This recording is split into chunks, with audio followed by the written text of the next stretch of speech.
O primeiro aspecto que decorre desta importância de compreender os limites do conhecimento humano é que nos permite compreender que a ideia de equilíbrio da teoria neoclássica é uma ideia que é contraproducente. É uma ideia que não ajuda. Porquê é que é uma ideia que não ajuda? Porque, tendo em conta tudo o que vimos até agora sobre conhecimento e conhecimento científico, e em particular os modelos das ciências sociais, já dá para ver que o mais relevante não é a descrição de estados ou condições de equilíbrio. O mais relevante é o processo de articulação, ou os processos de articulação de conhecimento em sociedade. Portanto, o mais relevante não é o eu considerar para estes dados qual vai ser o equilíbrio. O mais relevante é eu perceber que esses dados nunca são dados. Esses dados não são coisas que eu tenha, são coisas que o próprio processo de mercado produz e articula. Certo? Portanto, esta questão tem a ver também com a própria concepção que temos do qual é o principal problema que a ciência económica tem para resolver. Qual é a principal questão que se coloca em termos do problema económico? É que mais importante do que a organização de recursos ou a divisão do trabalho é a divisão do conhecimento. Ou melhor, é o facto de o conhecimento estar disperso, descentralizado, de ser em larga medida tácito, etc. Okay? Portanto, o problema económico não é um problema de nós decidirmos a alocação, decidirmos que meios vamos distribuir para tentar atingir fins determinados. O fundamental do problema económico tem a ver com descobrir os próprios meios e, por vezes, os próprios fins. Ou seja, os meios em economia e os fins em economia não são dados na forma que pressupõem os modelos em termos de equilíbrio neoclássico. São elementos que são descobertos por via do próprio processo, do próprio processo de mercado. Ora, porquê é que a ideia de equilíbrio neoclássico acaba então por ser contraproducente neste respeito? Essa ideia acaba por ser contraproducente porque a própria formalização em termos de um modelo matemático, o que é que exige? Exige que eu tome determinados aspectos como dados.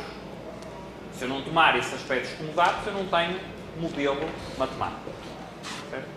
Mas se o problema fundamental em economia é que, precisamente, o processo de mercado permite descobrir e articular todo esse conhecimento que não é dado, qualquer modelo que o que vai fazer é resolver uma questão qualquer que se coloca depois de eu pressupor que tenho esses dados, é um modelo que vai estar a ignorar aquilo que epistemologicamente é o mais importante. É que eu não tenho esse conhecimento como dado. Okay? Portanto, o problema económico não é o problema económico principal não é o problema de decidir a alocação de meios para determinados fins que são dados. O problema económico fundamental é o de descobrir, produzir e articular o conhecimento em sociedade. E muito deste conhecimento não é conhecimento científico. Portanto, muito do conhecimento que é fundamental para a organização social é conhecimento que é, como vimos também na primeira sessão sobre a epistemologia, é conhecimento que é muitas vezes tácito e é conhecimento que é frequentemente conhecimento de circunstâncias particulares, circunstâncias específicas, de tempo e de lugar. Portanto, é conhecimento que qualquer modelo matemático que eu construa vai estar necessariamente a deixar de fora. Portanto, aquilo que o modelo neoclássico está a abstrair é aquilo que, numa perspectiva austríaca, é o fundamental em termos de economia. Portanto, por muito sofisticado que seja o seu modelo, ele está, numa perspectiva austríaca, deixando de fora aquilo que é mais importante, que é o papel do processo de mercado na articulação, na produção, na geração e na articulação do próprio conhecimento. E então, o essencial em termos da utilização do conhecimento em sociedade é perceber de que forma os processos de interação voluntária, que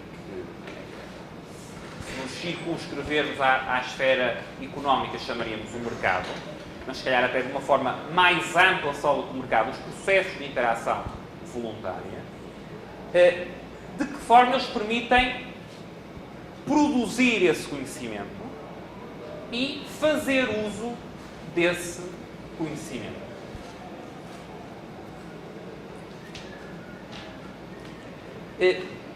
Mas não só isso. Em termos de utilização do conhecimento na sociedade, é fundamental perceber também que é por via do processo de interações voluntárias, se quisermos, por via do processo de mercado, que se torna possível adaptar as ações às mudanças de circunstâncias que se estão constantemente a produzir.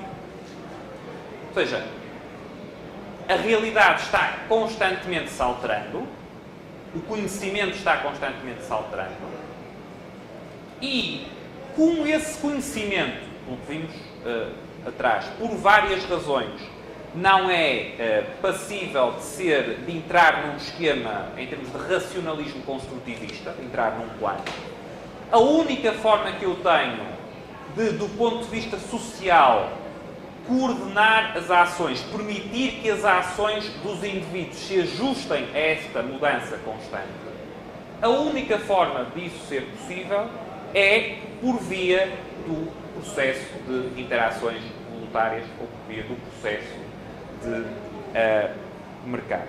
Okay?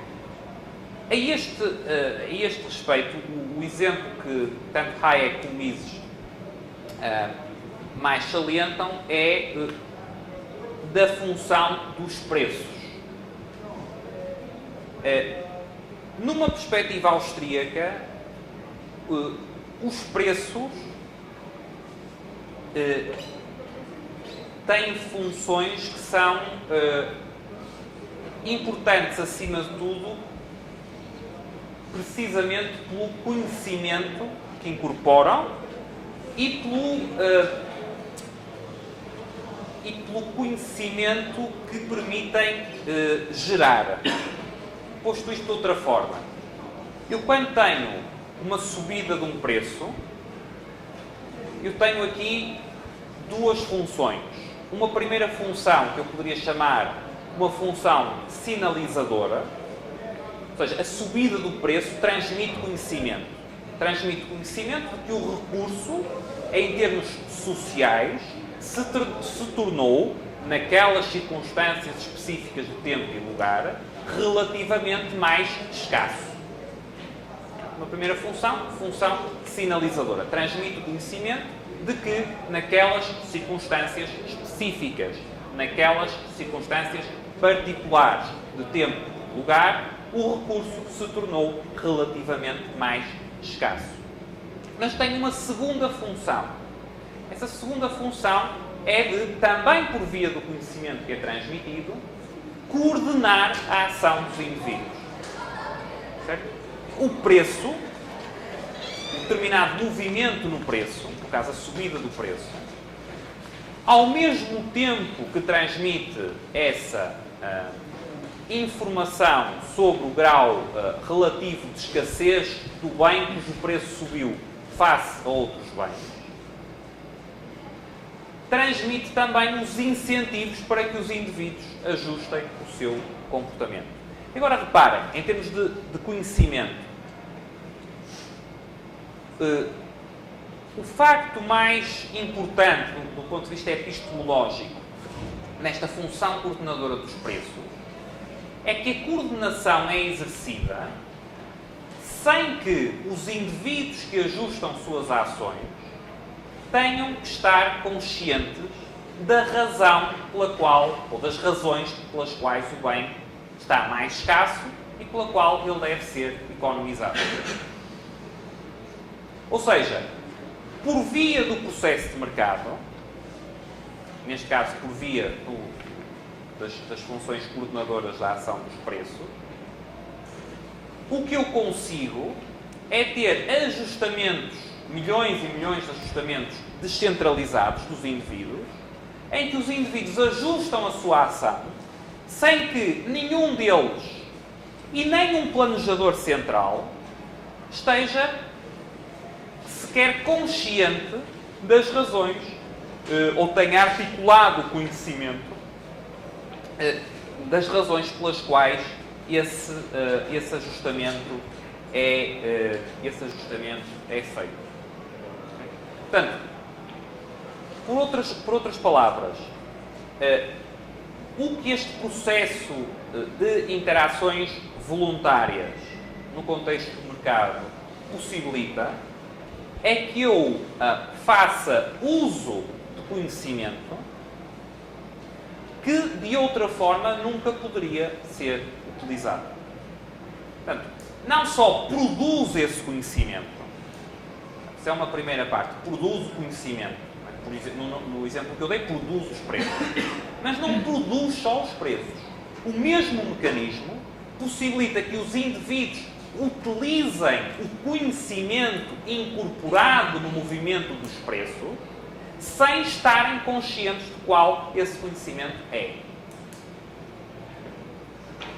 Portanto, não só produz, não só transmite, como possibilita que esse conhecimento seja utilizado pelos indivíduos, leva a que esse conhecimento seja utilizado pelos indivíduos, sem que os indivíduos sequer estejam conscientes do conhecimento que está incorporado.